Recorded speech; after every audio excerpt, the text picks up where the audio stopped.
She Look hit the here, cold marble everyone. The floor, blushing 7 months bride, face pregnant, down on the surrounded by marble. 300 of All right. Oh, Manhattan's she's richest fine. It's people. probably just the Not a single excitement. person moved to help her. But the worst part?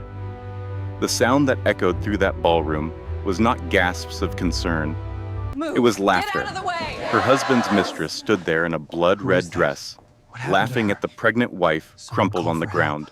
And her Will husband? not lay a hand on her. He leaned down and Not while whispered I'm something here. so cruel, This ends so now, Harrison. heartless, that when you hear it, you will understand The why evidence what happened presented next leaves no room for shocked doubt. everyone The in that documents room. clearly demonstrate Because a pattern of what willful nobody knew, negligence.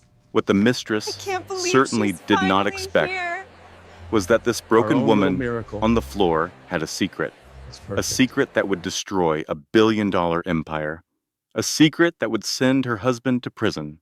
A secret that would make the woman who laughed at her beg for mercy. This is the story of Grace Mitchell, a woman who lost everything in one night and rose from the ashes to become the most feared enemy the Prescott family had ever faced. Before we begin, do not forget to like, share, and subscribe to the Hidden Tales. Your support keeps these stories alive and the secrets unfolding. Now, let us begin.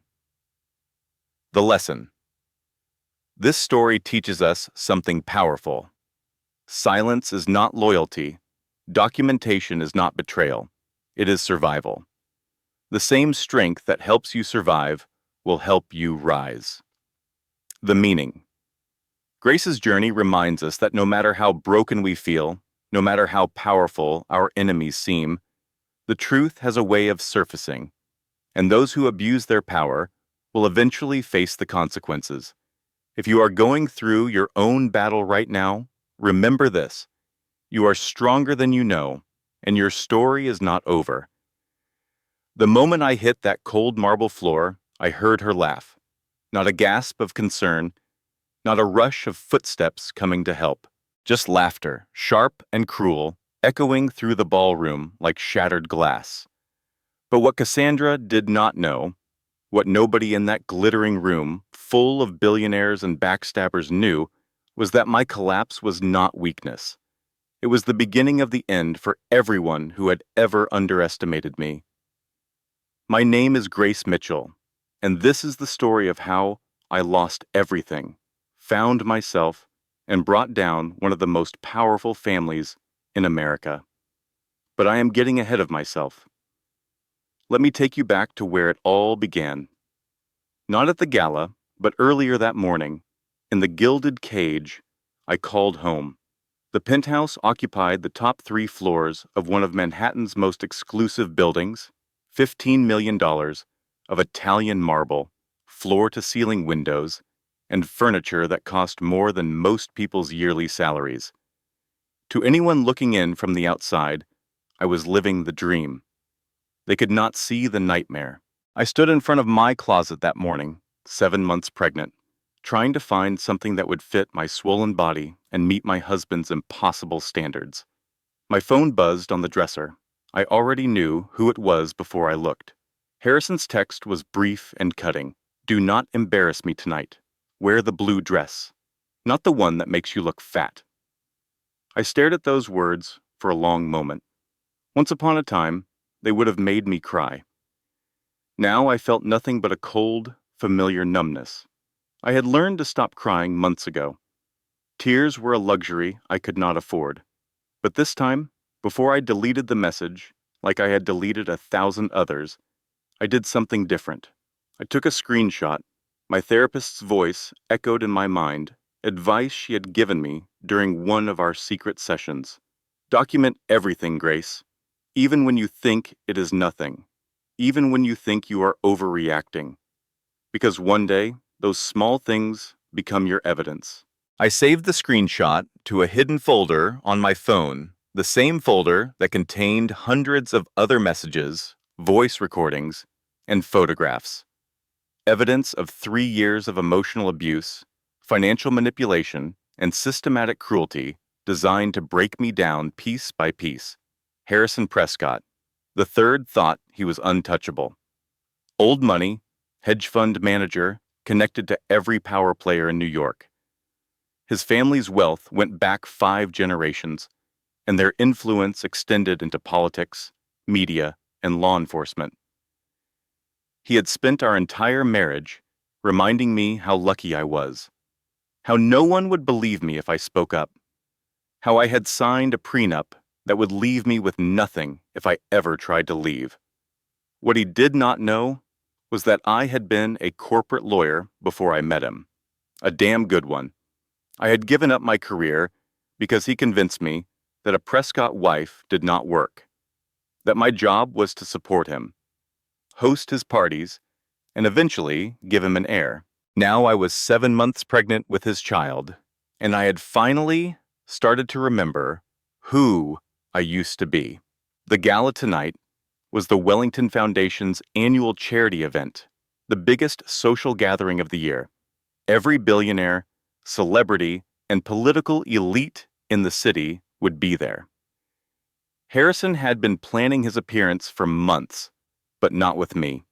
With her, Vanessa Cole, 29 years old, former Miss Texas runner-up, current lifestyle influencer, and my husband's mistress for the past 3 years.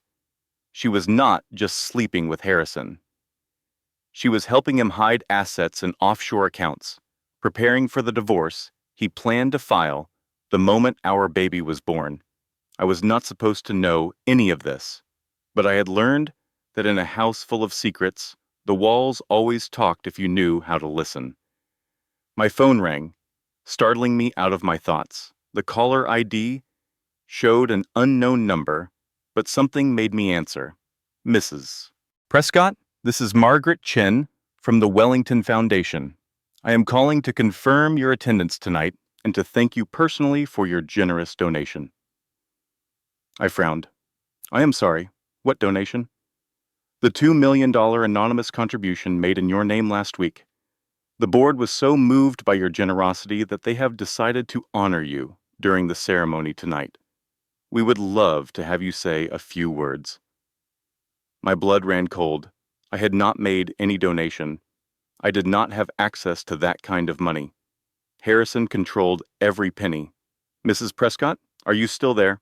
Yes, I managed. Yes, I will be there. Thank you for calling. I hung up and stood frozen in the middle of my closet, my mind racing. Someone had used my name, my identity, to make a massive charitable donation, and they wanted me publicly associated with it. This had Harrison written all over it. I did not know exactly what he was planning, but I knew it could not be good. Using my name for financial transactions without my knowledge, setting me up for some kind of fraud charge, creating evidence of mental instability. The possibilities were endless and terrifying. My first instinct was to stay home, to hide, to protect myself and my baby from whatever trap was being laid. But then I thought about the folder on my phone. 3 years of evidence, 3 years of silence, 3 years of letting him win, no more. I was going to that gala, not because Harrison expected me to, but because I needed answers, and because I was done being the victim in my own story. I pulled out the blue dress he had demanded and tossed it on the floor. Instead, I reached for something I had bought in secret months ago, a stunning emerald green gown that hugged what curves I had left. With a flowing skirt that accommodated my pregnant belly. It was elegant, powerful, and nothing like the meek wife Harrison expected me to be. As I got dressed, my phone buzzed again. This time it was a text from Jenny, my old law school friend who now worked at Harrison's firm. Grace, I should not be telling you this, but I saw documents today. He is transferring everything offshore, and there is a clause in your prenup. If you file for divorce, you get nothing. But if he files citing mental instability, he gets full custody and the assets. Be careful tonight. Something is wrong. I read the message 3 times, my hands trembling, so that was his plan. The donation, in my name, the public humiliation he was surely planning, all designed to make me look unstable.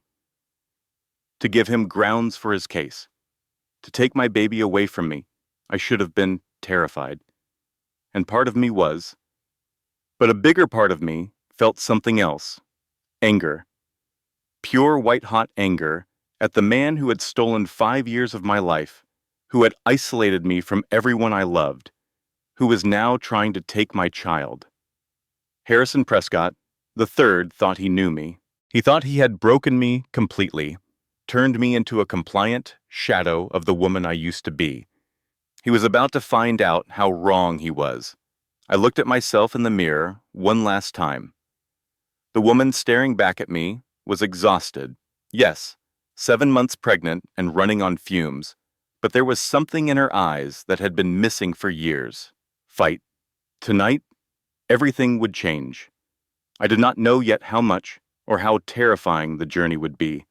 I did not know about the 3 devastating blows that would bring me to my knees, or the enemies hiding in plain sight, or the brother I had not spoken to in 5 years who would walk back into my life at the exact moment I needed him most. All I knew was that I was done being Harrison's victim, and I was done being silent. I grabbed my clutch, made sure my phone was fully charged, and headed for the elevator. The Wellington Gala awaited. So did my destiny. The Wellington Foundation Gala was held at the Metropolitan Club, a historic building that dripped with old money and older secrets. Crystal chandeliers cast warm golden light across the ballroom, illuminating designer gowns and million-dollar smiles.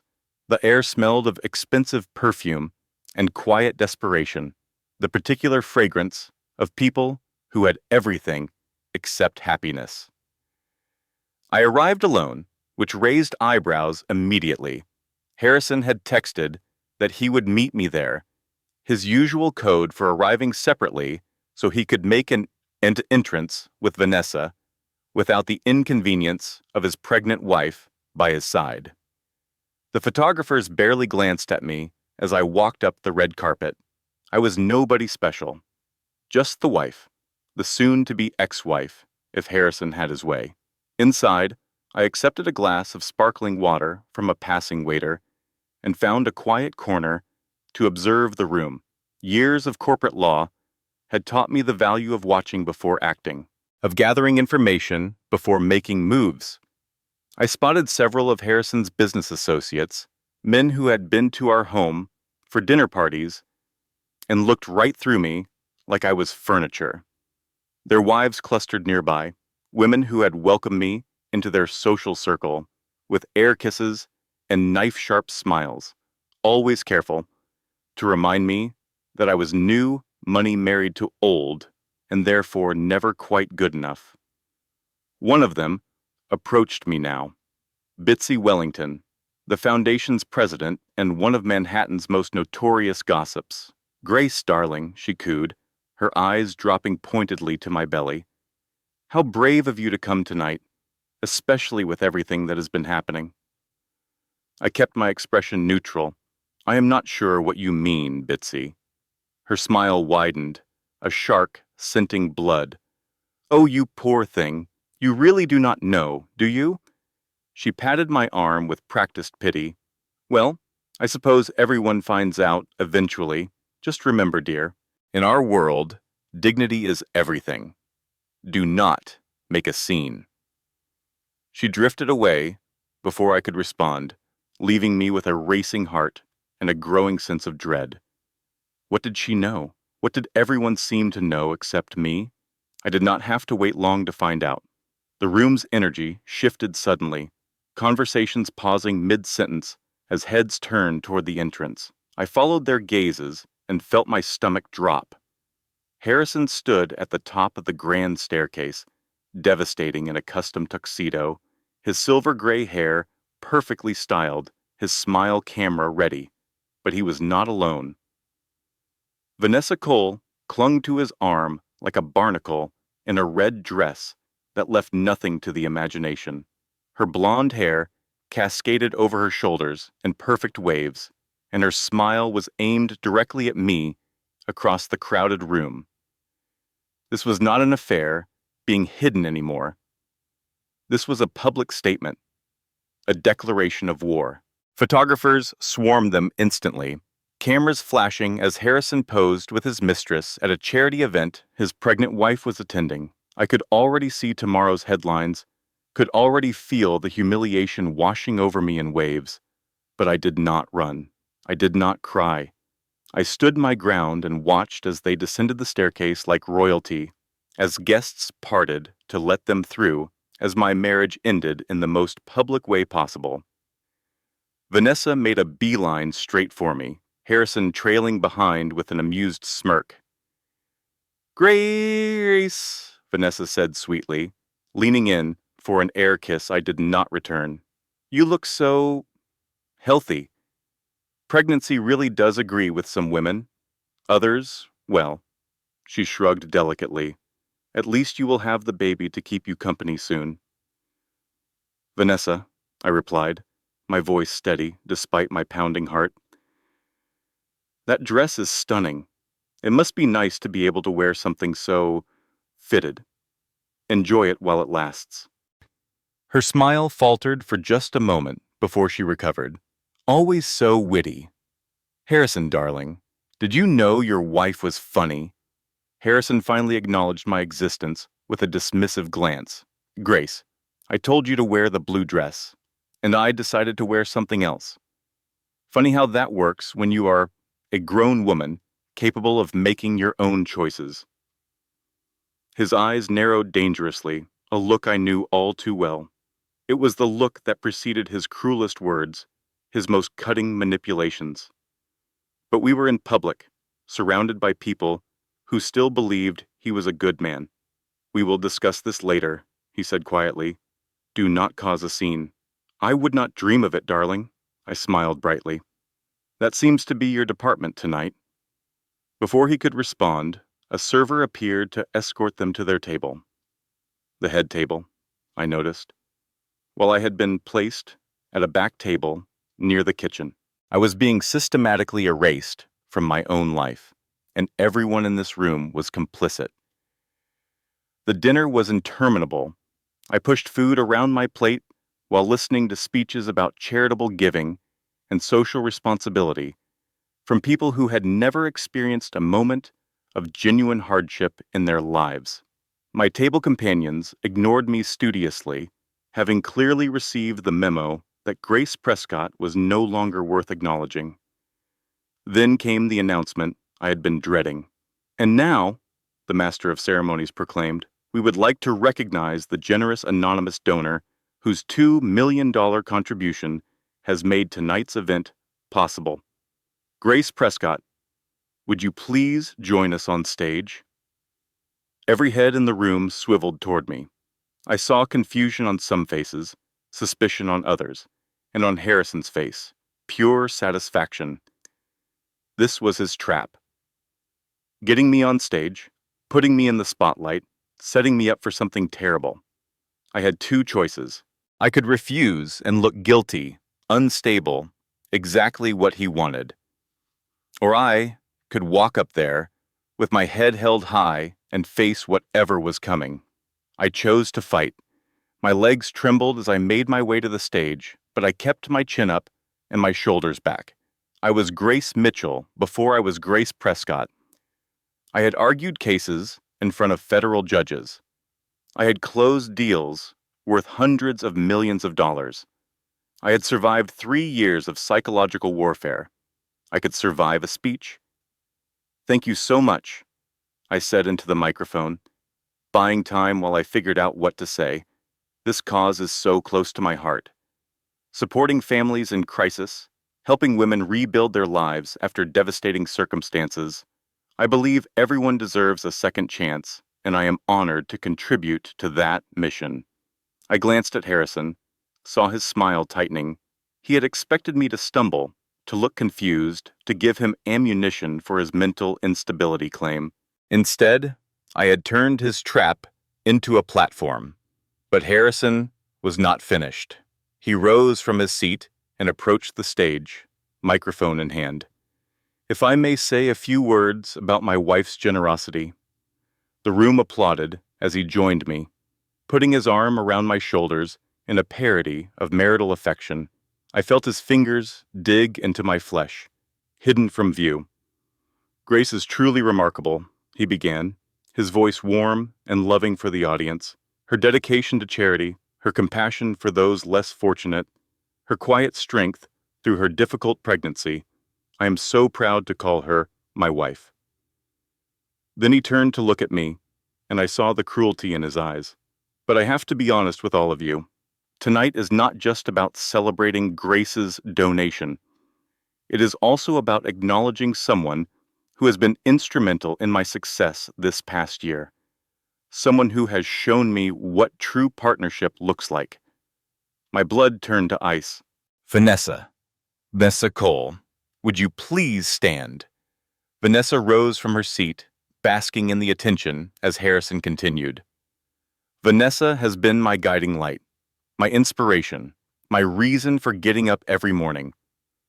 I could not have achieved what I have without her support and dedication." The room fell silent. Everyone understood what he was really saying. He was declaring his love for his mistress while his pregnant wife stood beside him on stage. I felt the walls closing in. My vision started to blur at the edges. The baby kicked hard against my ribs, sensing my distress. "Document everything," I reminded myself. "Stay calm. Do not give him what he wants." But my body had other plans. The stress of the past few months, the humiliation of the past few minutes, the pregnancy complications my doctor had warned me about. It all came crashing down at once. The last thing I saw before the darkness took me was Vanessa's smile. The last thing I heard was her laughter. I did not feel myself hit the floor. One moment I was standing on that stage, surrounded by hundreds of people who were watching my husband publicly humiliate me. The next moment, there was nothing, just darkness and a vague sense of falling. When consciousness started to return, it came in fragments, the cold marble against my cheek. Voices, muffled and distant, like I was underwater. Pain, sharp and insistent in my lower abdomen. My baby. That thought cut through the fog like a knife. I tried to move, to curl protectively around my stomach, but my body would not cooperate. Someone laughed, that same cruel, cutting sound that had followed me into the darkness. "She always has to be the center of attention, does she not?" Vanessa's voice, dripping with contempt. How pathetic. I forced my eyes open. The ceiling swam above me, chandeliers multiplying and merging in my blurred vision. Faces surrounded me, but none of them were helping. They were watching, recording on their phones, whispering behind their hands. Harrison's face appeared above mine, but his expression held no concern, only fury. "Get up," he hissed, his voice low enough that only I could hear. "You are embarrassing me." I tried to speak, to tell him something was wrong, that I needed help, but no words came out. "She is faking," I heard Vanessa announce to the crowd. Classic attention-seeking behavior. Harrison warned me she would try something like this. A young man in a waiter's uniform knelt beside me, reaching for my wrist to check my pulse. "Ma'am, can you hear me? Someone call 911. Harrison grabbed the waiter's arm and yanked him away. "Do not touch her. This is a family matter." "Sir, she needs medical attention. She is pregnant and she is barely conscious." I said, "Do not touch her." The waiter stumbled backward, and I saw fear in his eyes. Fear of Harrison, of his power, of the consequences of helping someone the powerful had decided to destroy. I was going to die on this floor. My baby was going to die, and no one was going to help us because my husband was rich and influential, and everyone in this room valued their social standing more than my life. Then a voice cut through the chaos like a thunderclap. "Step away from my sister, now." Every sound in the ballroom stopped. Every head turned toward the entrance. I knew that voice. I had not heard it in 5 years, not since our parents' funeral, when grief and blame had driven a wedge between us so deep I thought it could never be repaired. Marcus Sterling stood in the doorway, flanked by two men in dark suits who were clearly more than just assistants. My brother. My brilliant, impossible, infuriating brother, who had built a tech empire from nothing, who was worth more than everyone in this room combined, who I had pushed away when I needed him most. He was here. He had come. Marcus strode through the crowd like a force of nature. People scrambled to get out of his way, recognizing power when they saw it. His eyes never left mine, and in them I saw something that made me want to weep. Rage. Protective, murderous rage.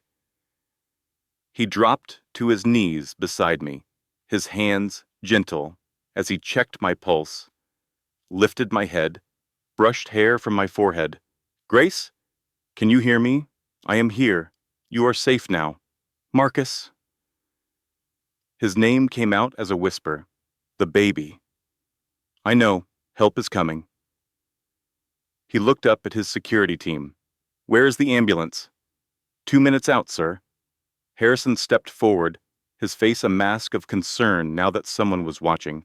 What do you think you are doing? She is my wife. Marcus rose slowly, turning to face my husband with an expression that made several nearby guests take instinctive steps backward. She is my sister, and if you ever touch her again, I will destroy you. Not metaphorically, not financially. I will personally dismantle everything you have ever built, everything you have ever loved, everything you have ever dreamed of, until there is nothing left but ash and regret. Harrison's composure cracked slightly. You cannot just walk in here and make threats. I am not making threats. Marcus smiled, and it was the most terrifying thing I had ever seen. I am making promises, and unlike you, I always keep mine. He turned to his team. Show them.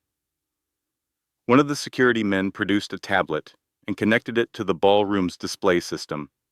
Suddenly, every screen in the room flickered to life with images that made the gathered elite gasp in horror. Photographs of Harrison and Vanessa, not just together, but in obviously intimate situations time-stamped over months, years. Bank records showing transfers to offshore accounts, text messages between them discussing how to handle me after the baby was born. Legal documents outlining Harrison's plan to claim mental instability and take full custody of our child. This man, Marcus announced to the silent crowd, has spent 3 years systematically abusing my sister. Financially, emotionally, psychologically, he has been planning to steal her child and leave her with nothing. And tonight he decided to humiliate her publicly as part of that plan. He looked around the room, meeting eyes that quickly looked away.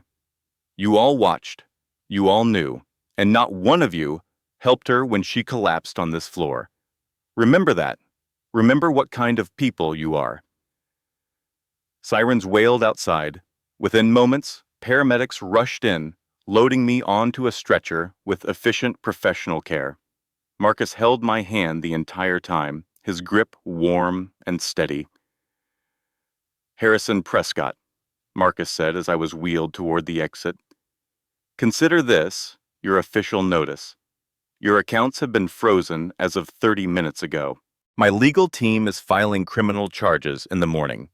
And if you come within 100 feet of my sister or her child, I will make what I just showed this room look like a warm-up. The last thing I saw before they took me outside was Vanessa's face. The color had drained completely from her artificially tanned skin. Her mouth hung open in shock. Her carefully constructed world was crumbling around her, and she had no idea how to stop it. Good. The ambulance ride was a blur of medical terms I only half understood. Blood pressure dangerously high, fetal distress, possible placental abruption.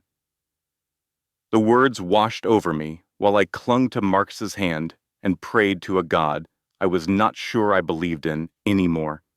Please, Please let my baby be okay. Take everything else. Take my money, my marriage, my pride. Just let my baby live. The next hours were a nightmare of tests and monitors and hushed conversations between doctors. Marcus never left my side, even when the nurses tried to move him to the waiting room. He simply looked at them until they stopped asking. Finally, around 3 in the morning, my doctor came in with news. "The baby is stable," she said, and I burst into tears for the first time that night. "But Grace, you are not out of the woods. Your blood pressure is dangerously elevated, likely from prolonged stress. You need complete rest. No more emotional upheaval, no more confrontations, no more galas." She looked at Marcus. "Are you the brother?" "Yes." She cannot go back to that penthouse. Whatever support system she had before, it clearly was not working. She needs somewhere safe, somewhere calm, with people who will actually take care of her. Marcus nodded. "She is coming home with me." I wanted to argue. 5 years of silence, of avoided phone calls, and returned letters could not just disappear because of one dramatic night. We had things to work through, apologies to make, wounds to heal, but I was so tired, so incredibly, bone-deep tired of fighting alone. "Okay," I whispered. "Okay?" For the first time in 3 years, I was not facing the darkness by myself. I should have known it was too easy. I should have known Harrison would not let me go without a fight. I should have known that the worst was yet to come. Marcus's estate sat on 50 acres in Connecticut, a stunning, modern mansion that somehow managed to feel like a home instead of a museum. I spent the first week in bed, doctor's orders, with Marcus checking on me every few hours and a private nurse monitoring my vitals around the clock. For the first time in years, I started to breathe. We talked, Marcus and I. Really talked, not the surface-level conversations we had maintained at family events before my marriage to Harrison. He told me about the guilt that had consumed him after our parents died, how he had blamed himself for being in Singapore on business instead of home, where he might have prevented the car accident somehow. I told him about the slow, insidious way Harrison had isolated me, making me believe that my family did not want me, that I was a burden, that he was the only one who would ever love me. "I tried to call," Marcus said, one evening as we sat by the fireplace. "So many times. You never answered." Harrison monitored my phone. He would delete your messages before I saw them, then tell me you had not bothered to reach out. I believed him. I was so stupid. You were not stupid. You were being abused by someone who was very, very good at it. He squeezed my hand. "None of this was your fault, Grace. None of it." I wanted to believe him. I was starting to believe him. My doctor visited twice a week, and her reports were encouraging. The baby was growing well. My blood pressure was coming down. If I continued to rest and avoid stress, there was every reason to believe I would carry to term and deliver a healthy child. Marcus's lawyers were making progress too. Harrison's accounts remained frozen. The criminal charges were proceeding. Vanessa had been arrested for her role in the financial fraud and was apparently cooperating with prosecutors in exchange for a reduced sentence. It felt like we were winning. On the 10th day, Marcus burst into my room with a grin I had not seen since we were kids. "It is over. The judge just ruled. Emergency protective order approved. Harrison cannot come within 500 feet of you or contact you in any way. His assets are being liquidated to pay back the money he stole from your joint accounts. And the prenup is void because it was signed under duress and contained fraudulent provisions." I sat up in bed, hardly daring to hope. "What about custody?" "His criminal charges make him ineligible to petition for custody while the case is pending. By the time it goes to trial, You will have full custody established and documented. He is not taking your baby, Grace. He is never taking your baby." I broke down sobbing, great heaving cries that shook my whole body. Marcus held me while I wept, years of fear and tension finally releasing. It was over. It was finally over. We celebrated that night with sparkling cider and takeout from my favorite Italian restaurant. Marcus made terrible jokes that made me laugh until my stomach hurt. We watched old movies from our childhood and talked about our parents, really talked about them for the first time since the funeral. "Mom would be so proud of you," Marcus said. "Fighting back like this, she always said you were the strong one. She said the same thing about you." "Yeah, well, she was Mom. She thought everyone was special." I smiled, feeling something I had not felt in so long I almost did not recognize it. Hope. I fell asleep that night with one hand on my belly, feeling my daughter kick gently, and for the first time, I let myself imagine a future, a real future, with my baby and my brother and the life I was going to build from the wreckage of my marriage. I should have known better. At 3 in the morning, Marcus shook me awake. His face was pale, his jaw tight with barely controlled fury. "What is it?" I asked, instantly alert.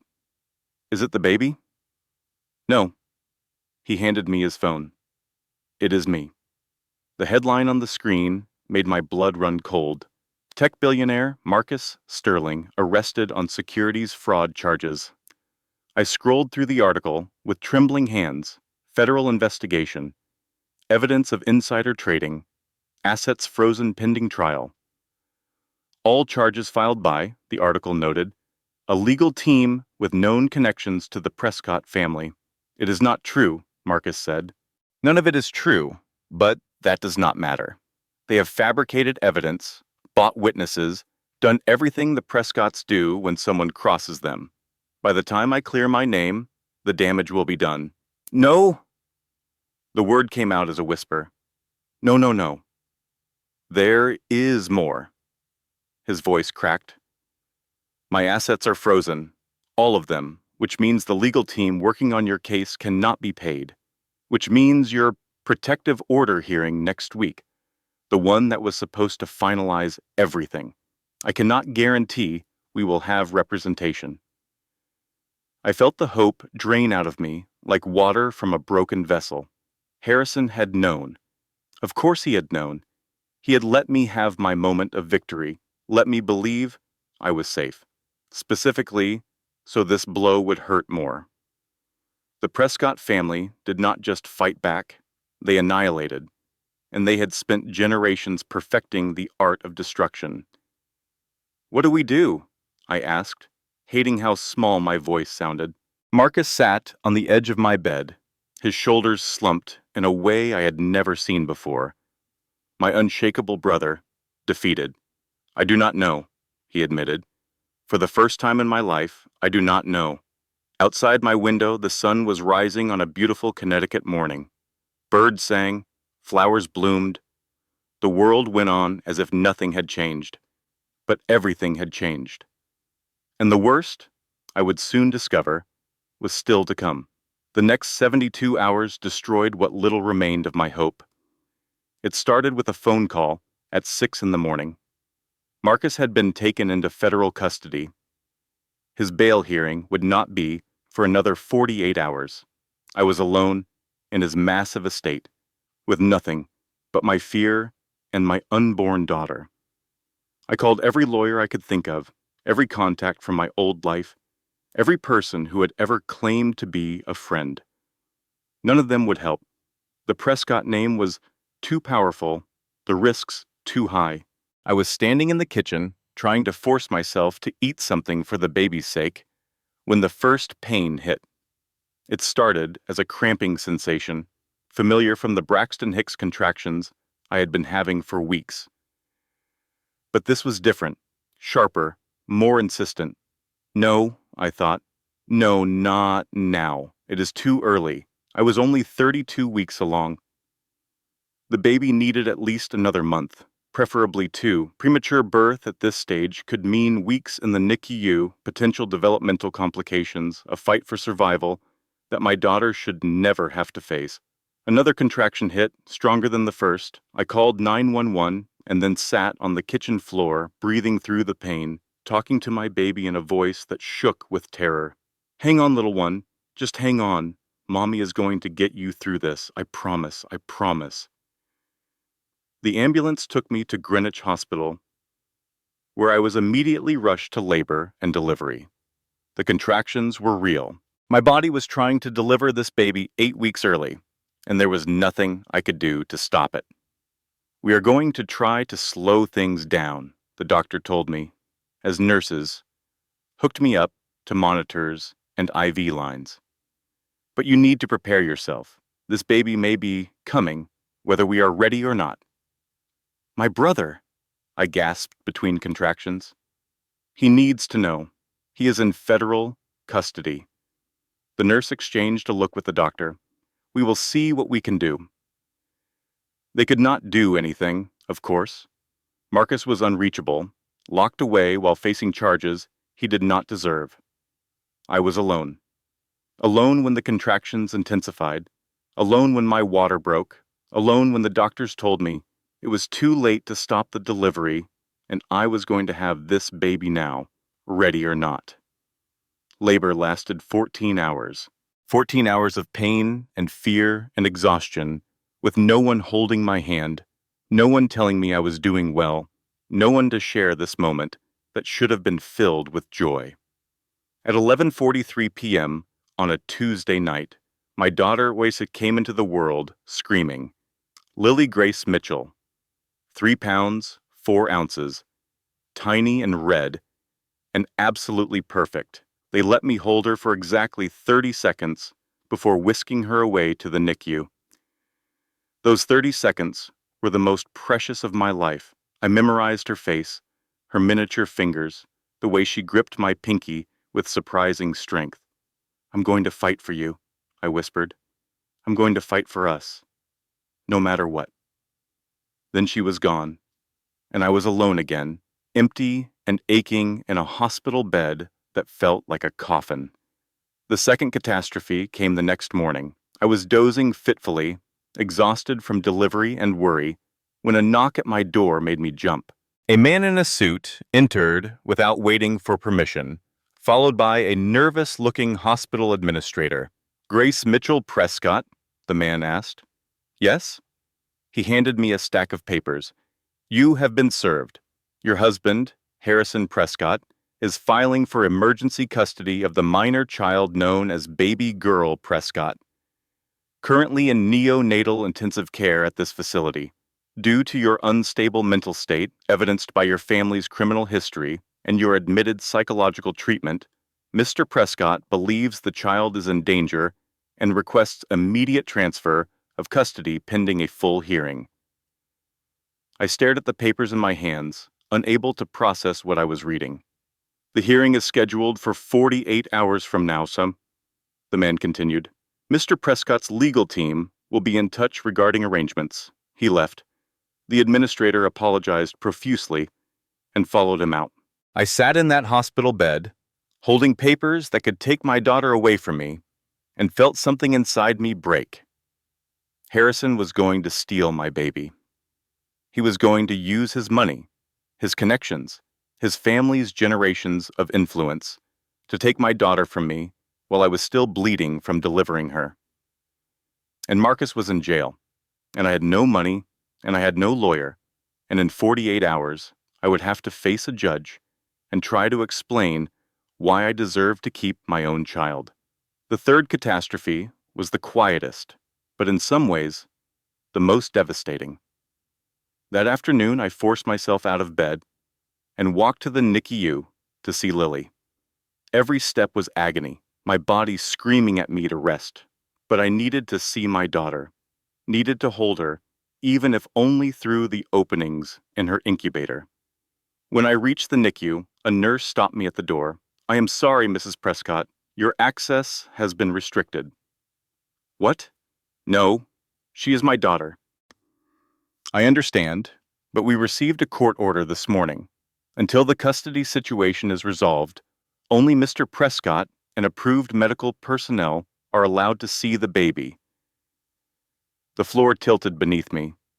He cannot do that. She is hours old. She needs her mother. I am so sorry.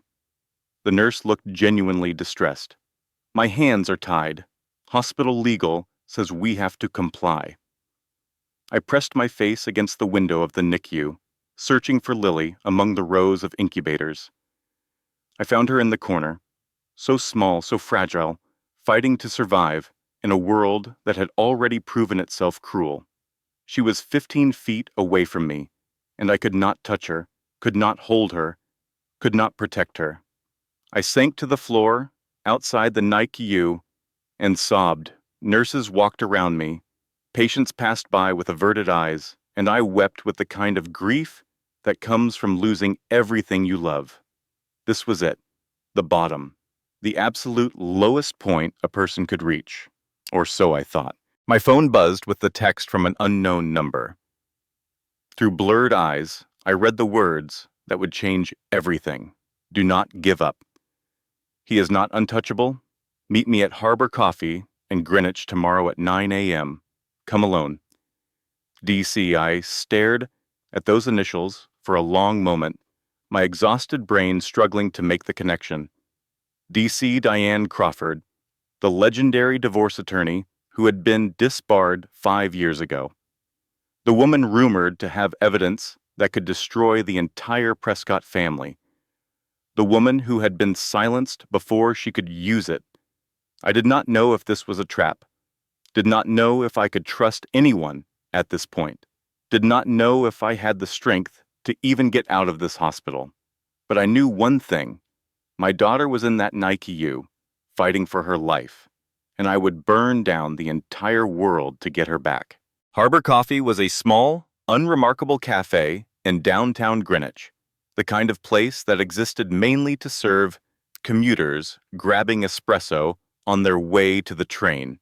At 9 in the morning, it was nearly empty. I sat in the corner booth, wearing sunglasses and a baseball cap, despite being indoors, looking like exactly what I was, a woman in hiding. Getting out of the hospital had been easier than I expected. Against medical advice? Obviously, but the doctors could not legally force me to stay. I had signed the discharge papers with hands that trembled from weakness and walked out on legs that threatened to buckle with every step. 40 hours until the custody hearing. 40 hours to find a way to save my daughter. The bell above the door chimed, and a woman walked in. Late 50s, silver hair cropped short, dressed in simple but expensive clothes that spoke of old money quietly maintained. She scanned the room, found me, and walked over without hesitation. Grace Prescott? She slid into the booth across from me. Or do you prefer Mitchell now? Mitchell? I said. Definitely Mitchell. She smiled slightly. Smart? I am Diane Crawford. I assume you know who I am. You were the most feared divorce attorney in Manhattan until the Prescotts destroyed you. Straight to the point. I like that. She signaled the waitress for coffee. Yes, they destroyed me, disbarred me on fabricated charges, bankrupted me with legal fees, spread rumors that made me unemployable, all because I made the mistake of taking on a case against Ruth Prescott. Ruth? I frowned.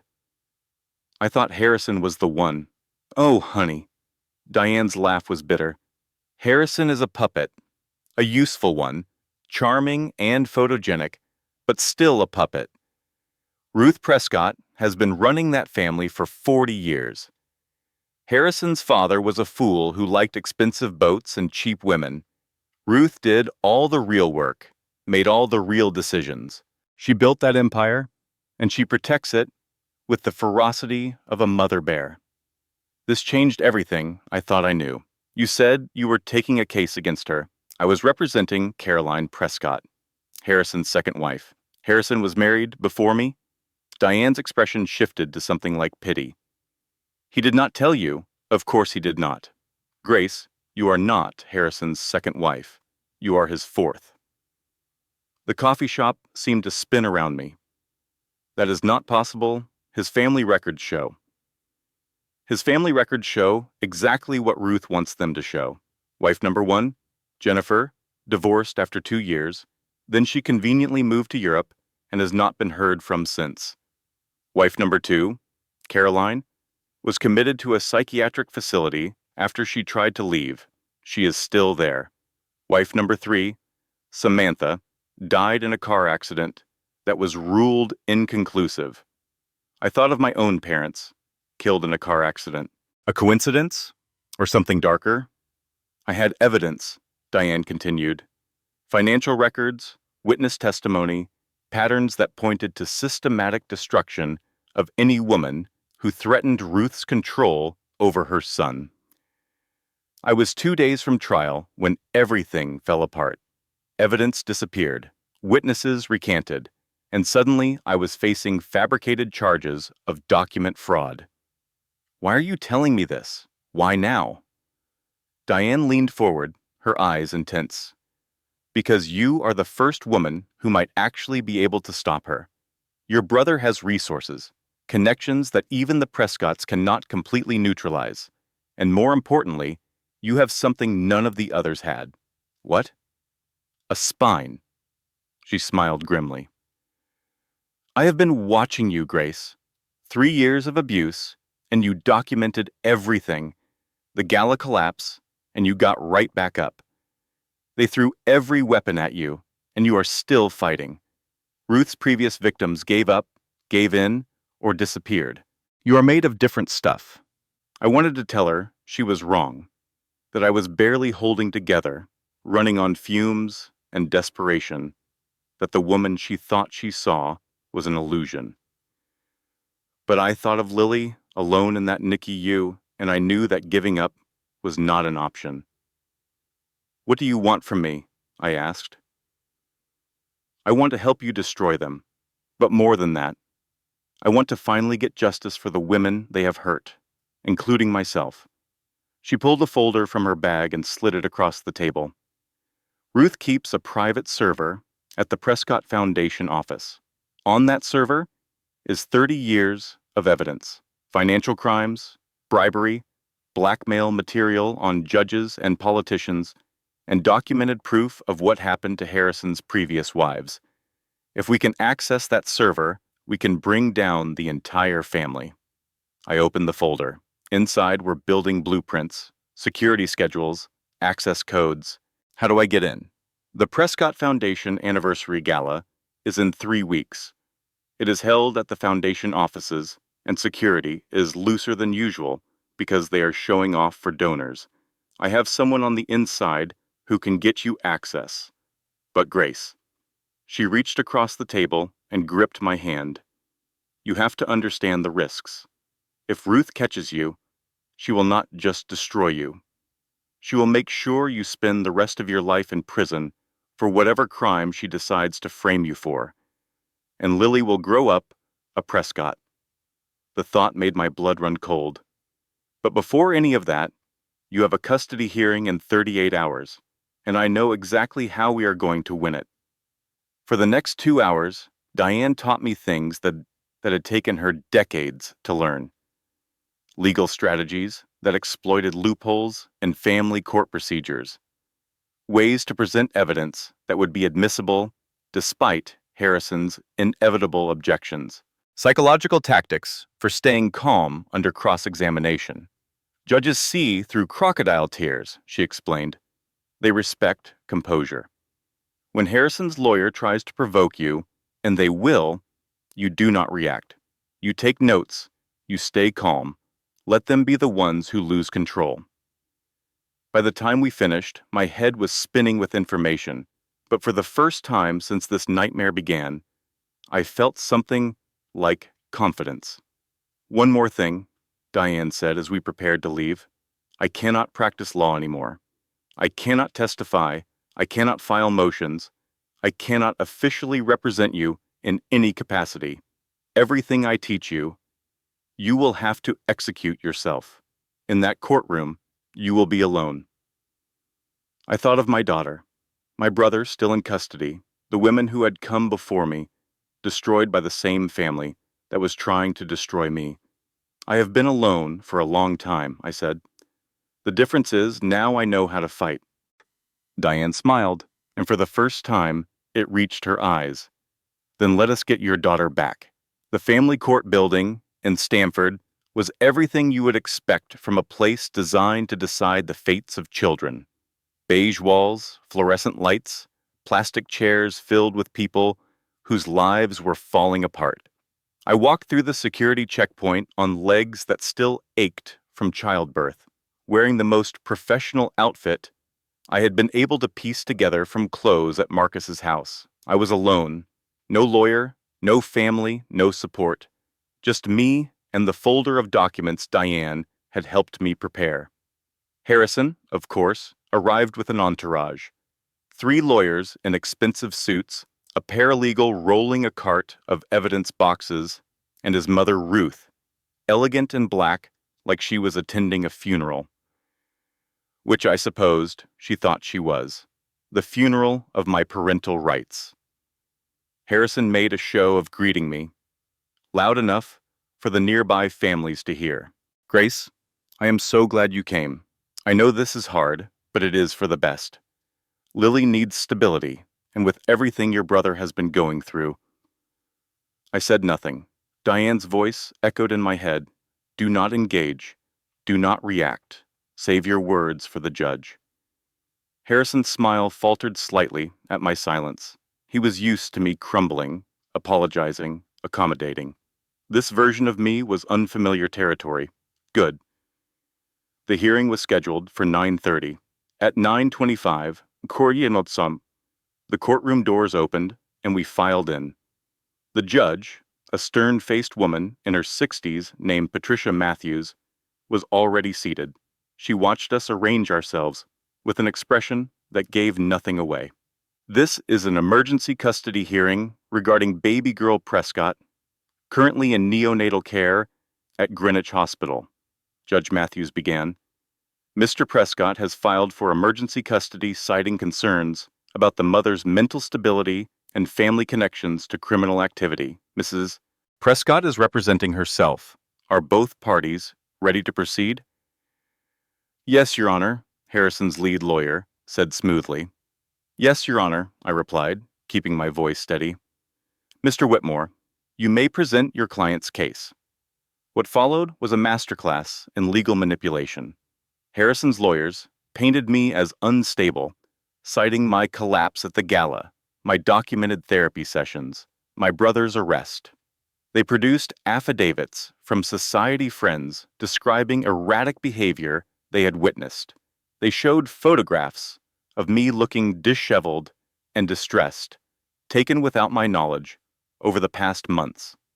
Mrs. Prescott has a long history of mental health struggles, Mr. Whitmore concluded. Her own family is engaged in criminal activity. Her judgment cannot be trusted to protect this vulnerable, newborn child.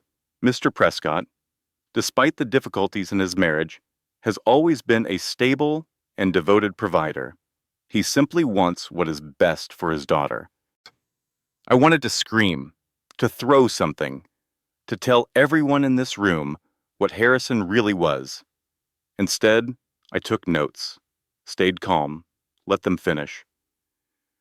Mrs. Prescott, Judge Matthews said when the presentation concluded, you may respond. I stood on shaking legs and walked to the front of the courtroom. Every eye was on me. Ruth Prescott's gaze felt like ice up against my skin. Your Honor, I began. I want to start by acknowledging something. I have attended therapy regularly for the past 2 years. That is documented, and I am not ashamed of it. I saw Harrison's lawyer smirk. They thought I was helping their case. What I'm ashamed of is why I needed that therapy. I pulled the first document from my folder. These are my medical records, provided with my full authorization under HIPAA guidelines. They show that I was receiving treatment for trauma. Specifically, trauma caused by systematic emotional abuse from my husband. The smirk faded. I have documentation of 3 years of this abuse. I produced another stack of papers. Text messages like this one, where Mr. Prescott instructs me to wear a dress that does not make me, quote, look fat. Emails like this one, where he berates me for speaking to my own brother without permission. Voice recordings like this one. I played a 15-second clip from my phone. Harrison's voice, unmistakable, calling me worthless, stupid, ungrateful. I documented everything, I continued, because my therapist taught me that abusers count on their victims being too afraid or too broken to fight back. They count on isolation, on shame, on silence. I looked directly at Harrison for the first time. But silence is not loyalty, and documentation is not betrayal. It is survival. I turned back to the judge. Regarding my brother's arrest, the charges against Marcus Sterling were filed by a legal team with documented financial connections to the Prescott family. Here are the payment records. I presented more documents. The primary witness has already recanted, and the case is expected to be dismissed within the week. This was not justice. This was retaliation. I moved to the final piece of my presentation. Your Honor, I have one more piece of evidence to present. A recording made 3 days ago at Greenwich Hospital during one of the few moments I was allowed to see my daughter before Mr. Prescott's lawyers banned me from the NICU. I played the recording. Harrison's voice filled the courtroom. If this baby had died, it would have been your fault. All that stress you caused. Honestly, it might have been easier, less complicated. We could have tried again with Vanessa. The courtroom went absolutely silent. Judge Navas's expression shifted from neutral to something much darker. Mr. Whitmore, she said quietly, did your client disclose this statement to you? The lawyer looked at Harrison with barely concealed horror. No, Your Honor. I see. The judge turned back to me. Mrs. Prescott, do you have anything else?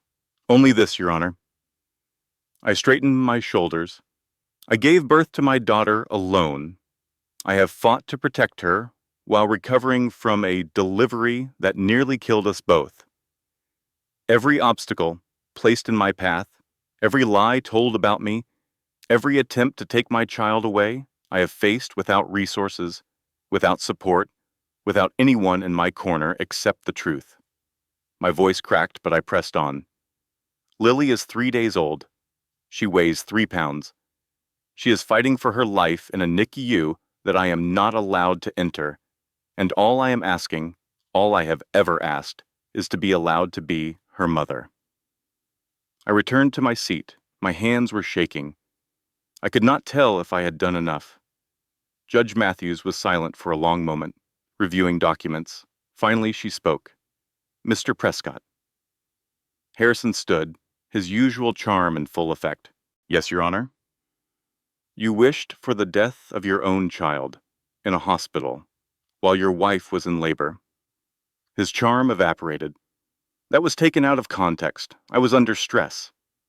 There is no context, Judge Matthews interrupted, in which that statement is acceptable. None. She shuffled her papers. This court finds that Mr. Prescott's petition for emergency custody is denied. Furthermore, based on the evidence presented today, I am granting Mrs. Prescott full temporary custody of the minor child. The restriction on Mrs. Prescott's access to the NICU is lifted immediately. I stopped breathing. Additionally, I am issuing a temporary restraining order against Mr. Prescott. He is to have no contact with either Mrs. Prescott or the child until a full custody hearing can be scheduled. Harrison leaped to his feet. You cannot do this. I have rights. That woman is mentally unstable. Mr. Prescott, Judge Matthews said coldly, if you say one more word, I will hold you in contempt. Sit down. For once in his life, Harrison shut up. The judge looked at me, and her expression softened slightly. Mrs. Prescott, in 20 years on this bench, I have rarely seen such courage under such impossible circumstances. You did everything right. Go be with your daughter. I barely remember leaving the courtroom. The next thing I knew, I was in a hospital elevator, riding up to the NICU, running down the hallway in heels that were definitely not designed for running. The nurse who had turned me away before saw me coming and immediately opened the door. "We heard," she said, smiling. "Go. She is waiting for you." I walked to Lily's incubator and pressed my hands against the warm plastic. Inside, my tiny daughter slept peacefully, unaware of everything I had done to keep her.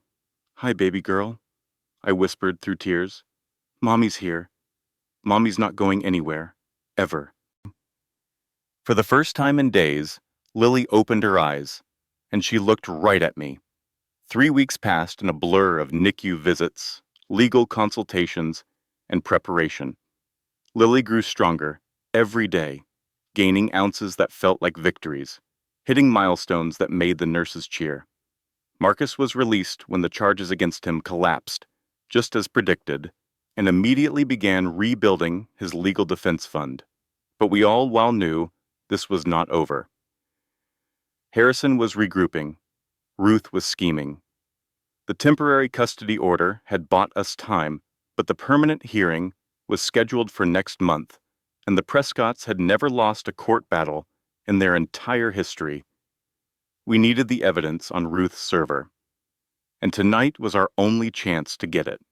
The Prescott Foundation Anniversary Gala was the social event of the fall season, a celebration of 30 years of what the family called philanthropy and everyone else called tax evasion with good PR. Security would be lighter than usual because they wanted donors to feel welcome, not surveilled. Diane had arranged everything. Patricia Chen, the housekeeper who had worked for the Prescotts for 3 decades, would get me inside. Through the service entrance, I would have exactly 40 minutes to access Ruth's private office, download the server contents, and get out before anyone noticed I was there. 40 minutes to save my family. I stood in Marcus's guest bathroom, looking at my reflection. The woman staring back at me was almost unrecognizable from the broken creature who had collapsed on a ballroom floor 3 months ago. There were dark circles under her eyes, and her body still carried the marks of premature childbirth, but there was fire in her gaze. Marcus knocked on the door. "Ready?" "No," I said honestly, "but I am going anyway." He hugged me, careful of my still healing body. "Patricia will be waiting at the service entrance at exactly 8:15. Do not be late." "And Grace?" "Yeah?" "Come back. Lily needs her mother." I thought about my daughter, safe with a private nurse at Marcus's estate. Thought about the life I wanted to build for her, free from the Prescott shadow. "I will." The drive to the Prescott Foundation headquarters took 45 minutes. I parked 3 blocks away and walked through the crisp autumn evening, blending with the crowds of well-dressed guests heading toward the gala. At exactly 8:15, I slipped around to the service entrance. Patricia was there, holding the door open, dressed in the black and white uniform of catering staff. "Quickly," she whispered. "Security changes in 20 minutes." She handed me an identical uniform and led me through industrial kitchens, bustling with activity. No one looked twice at another server hurrying through. Invisibility, I realized, was the privilege of the working class. We took a freight elevator to the 4th floor, where Ruth's office was located. "The server room is through that door," Patricia said, handing me a key card. "The password is Harrison's birthday. Ruth thinks she is clever, using personal information, but she never changes anything. You have 40 minutes. I will keep watch." I squeezed her hand. "Thank you. Why are you helping me?" Patricia's eyes darkened. "My daughter was Caroline, wife number 2. They had her committed when she tried to leave. She is still in that hospital, so drugged she does not even recognize me anymore. If you can stop them from doing that to someone else's daughter, then every risk is worth it. I nodded, unable to speak through the lump in my throat, and entered the office. Ruth's private domain was exactly what you would expect: mahogany furniture, oil paintings, the kind of understated luxury that whispered old money. The server room was hidden behind a bookshelf, accessible through a panel that Patricia had described in detail. I found the panel, pressed the sequence, and watched the bookshelf swing silently open. Inside was a small climate-controlled room filled with humming equipment. The main server sat in the center, surrounded by blinking lights and tangled cables. I plugged in the external drive Diane had given me and began the download. A progress bar appeared on the screen: 2%, 4%, 8%. Time crawled. Every footstep in the hallway made me freeze. Every voice made my heart stop. 32%, 47%, 61%. The door to the outer office clicked open. I stopped breathing. Voices. Ruth's voice, sharp and imperious, and someone else. A man speaking softly, deferentially. The Henderson donation needs to be processed before year end, Ruth was saying. And make sure the offshore accounts are reconciled. I will not have any surprises during the audit. Yes, Mrs. Prescott, and the situation with your daughter-in-law. Being handled. Harrison's lawyers have found a judge who is more amenable to our position. The permanent custody hearing will go differently. My blood ran cold. They were buying a judge. Of course they were. 73%, 82%, 91%. Mrs. Prescott, your presence is requested at the main event. The governor has arrived. Fine. Lock up when you leave. Footsteps. The door closing. Silence. 97%, 99%. Complete. I grabbed the drive and ran. Patricia was waiting at the freight elevator, her face pale with fear. I heard voices. We need to go. Now. We made it to the service entrance without incident. I stripped off the catering uniform and shoved it in a trash bin. The drive, Patricia asked. I have it. She sagged with relief. Then we have a chance. For the first time in 30 years, we finally have a chance. I walked back to my car on legs that trembled with adrenaline. The drive was burning a hole in my pocket. Evidence that could destroy an empire or get me killed. I chose to believe it would set us free. The contents of Ruth's server exceeded our wildest expectations. Diane spent 3 days reviewing the files with a team of forensic accountants and former prosecutors she trusted. What they found painted a picture of a criminal enterprise masquerading as a family. 30 years of financial fraud, bribery of judges, politicians, and law enforcement. Evidence that Jennifer, Harrison's first wife, had not moved to Europe willingly, but had been essentially kidnapped and paid to disappear. Medical records proving Caroline had been committed on falsified psychiatric evaluations. And most damning of all, documents suggesting that Samantha, wife number 3, had not died in an accident, but had been deliberately silenced when she threatened to go public. This is enough to put Ruth away for the rest of her life, Diane said, her voice shaking. And Harrison, and half the lawyers and judges they have been paying off. What do we do with it? I asked. We do not do anything, not directly. She smiled grimly. We let the federal prosecutors do their jobs. I have a contact at the Department of Justice who has been trying to build a case against the Prescotts for years. They never had enough evidence. Now they do. The next week was the longest of my life. Lily finally came home from the NICU, 5 pounds of perfect, healthy baby girl. I held her in my arms in Marcus's guest room and tried to believe that the nightmare was almost over. On a Thursday morning, I turned on the news to see federal agents entering the Prescott Foundation headquarters with boxes of documents. Ruth Prescott was arrested at her home in Connecticut. Harrison was picked up at his office in Manhattan. Vanessa, who had been cooperating with prosecutors, suddenly found herself facing new charges based on the server evidence. The mighty Prescott empire was crumbling, and the world was watching. But my victory was not in the headlines. It was in the family court hearing 2 weeks later, where Judge Matthews reviewed the federal evidence and made her final ruling.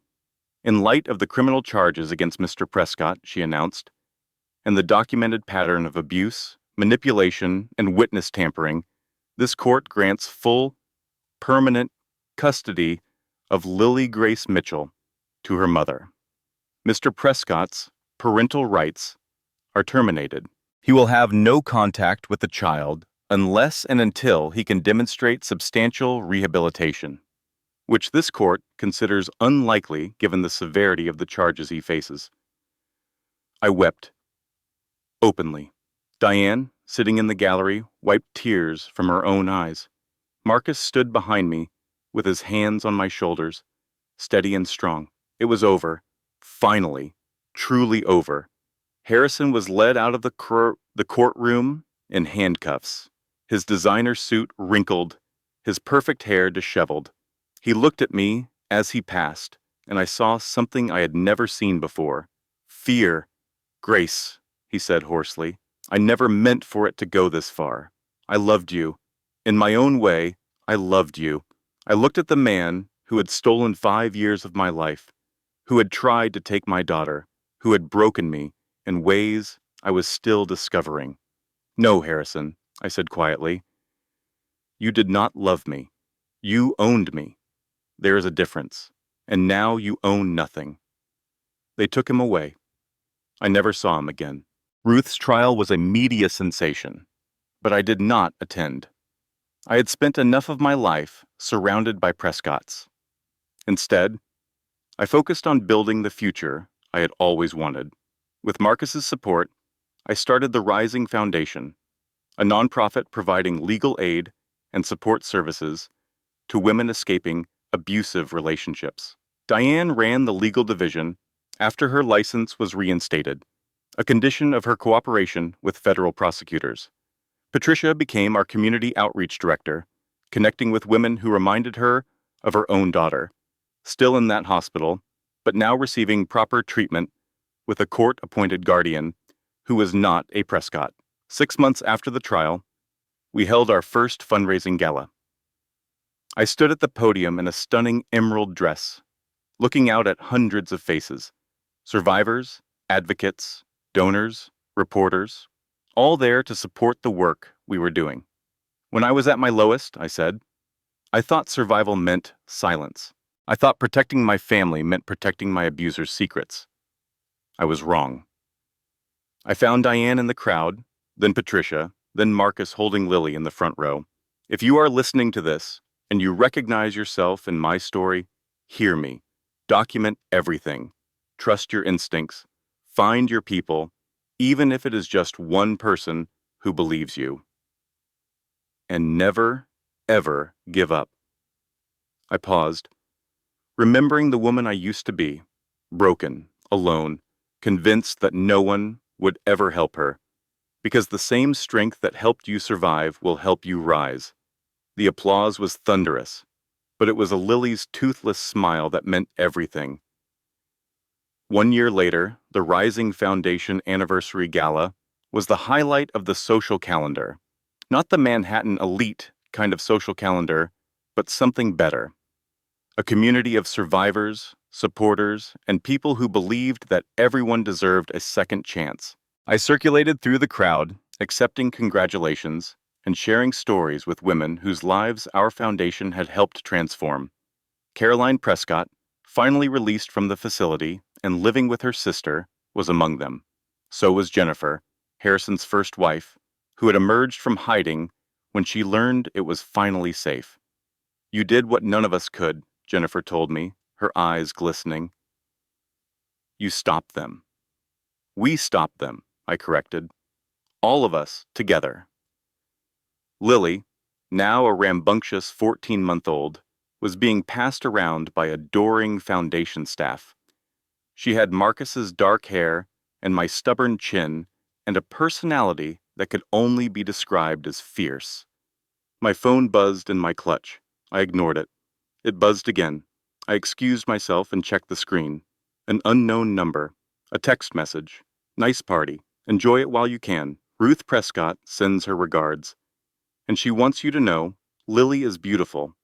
She has her grandmother's eyes. The room suddenly felt cold. I scanned the crowd, searching every face, looking for anyone out of place. Someone was watching. Someone Ruth had sent. She had escaped, I knew. Fled the country before sentencing, using connections that even our investigation had not uncovered. Interpol was searching, but Ruth had decades of experience disappearing people. Disappearing herself would not be difficult. I had hoped she would stay gone, would accept her defeat and leave us in peace. I should have known better. Prescott's never gave up, never accepted loss, never stopped fighting until they had destroyed everything in their path. I walked calmly to where Marcus stood holding Lily. My face betrayed nothing. We need to talk, I said quietly. Now. In a private office upstairs, I showed him the message. His expression went from confused to furious to calculating in the span of 3 seconds. I will increase security tonight, and I have contacts who can trace this number. It will be a burner phone. She is not stupid. No, he agreed, but neither are we. Not anymore. I looked at Lily, happily gnawing on a teething ring, oblivious to the shadows circling our family once again. She will come for us, I said. Ruth, she will never stop. Probably not. And we will have to fight. Again. Maybe forever. Marcus put his hand on my shoulder. Grace, look at what you have survived, what you have built, what you have become. Ruth Prescott is a 70-year-old fugitive, hiding in some non-extradition country, watching everything she built crumble from a distance. You are a force of nature who brought down an empire and lived to tell the story. He smiled, and there was pride in his eyes. My money is on you. I looked at my daughter, at my brother, at the foundation I had built from the ashes of my worst moments. Ruth Prescott thought she could destroy me. Harrison thought he could break me. Everyone I had ever faced thought they knew how my story would end. They were all wrong. I pulled out my phone and dialed Diane's number. We have a problem, I said when she answered. Ruth is not done. There was a pause. Then Diane laughed, and it was the sound of a woman who had waited 30 years for this moment. Good. Neither am I. Neither are you. Let her come, Grace. Let her bring everything she has. I looked out the window at the city lights below, at the world that had tried so hard to crush me. She wants a war? I said quietly. Then she will get one, and this time, I am not the scared woman collapsing on a ballroom floor. I hung up and walked back to the gala, back to my foundation, back to my life. Ruth Prescott was still out there, but so was I, and I was just getting started. Somewhere on the Mediterranean coast, in a villa overlooking crystal blue waters, Ruth Prescott sat alone. The laptop in front of her showed surveillance footage from the gala. Grace, radiant and emerald, holding Lily, laughing with guests. Ruth's fingers tightened around her wine glass. She thinks she won, Ruth murmured to the shadow in the corner of the room. But Prescotts always collect their debts. She closed the laptop. Begin preparations. I want to be in New York by Christmas.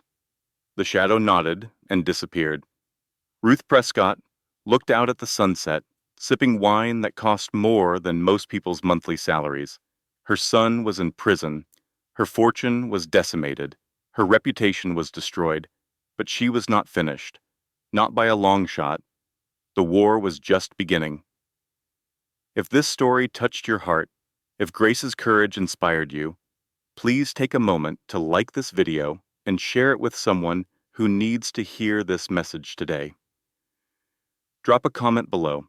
Tell us, have you ever faced a moment where everyone counted you out but you proved them wrong? We would love to hear your story. And if you have not already, subscribe to the Hidden Tales and hit that notification bell so you never miss another story of survival, strength, and justice. Your support means everything to us.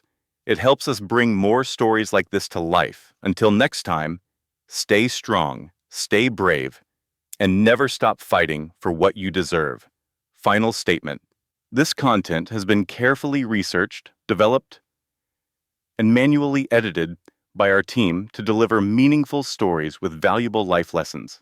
Every narrative is crafted with intention, designed not just to entertain, but to inspire, empower, and remind you that even in the darkest moments, hope and justice are always possible. Thank you for being part of the Hidden Tales family.